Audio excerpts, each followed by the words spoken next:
तर नमस्कार मित्रांनो, आपली सुरुवात झाली आपल्या गाडीच्या बिलापासून. तर आपल्याला आज 6 इंचचा माल आणि 4 केमिकल गोण्या होत्या.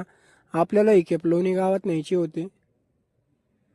आपण आलतो मग गाडी घेऊन लोणीत. तर लोणीत गल्लीत गाडी घातली होती आपण. इथं लेबर होते खाली करायला.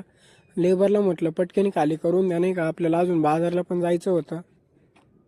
आपल्याला काय आज खेपा नव्हत्या, त्याच्यामुळं आपली गाडी झालती खाली. मग आपण निघणार होतो घरी. आपल्याला मग अजून बाजारला पण यायचं होतं.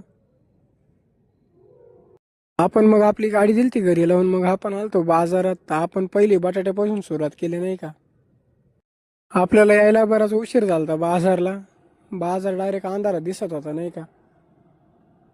आपण मग पुढं आल्यावर आपण हे बटाटे घेतले होते. बटाटे झाल्यावर मग आपण लसूण घेतला. लसूण झाल्यावर मग कांदे घेतले आणि कांद्यानंतर डायरेक्ट भेळीतच कांदा टाकून खाल्ला, नाही का. आपली मग भेळ झालती खाऊन, नाही का. मग आपण जिलाबी घेतली होती, जिलाबी पण झालती. मग आपण आता घरी राहणार आहे. मग आपण भेटू पुढल्या ब्लॉगमध्ये.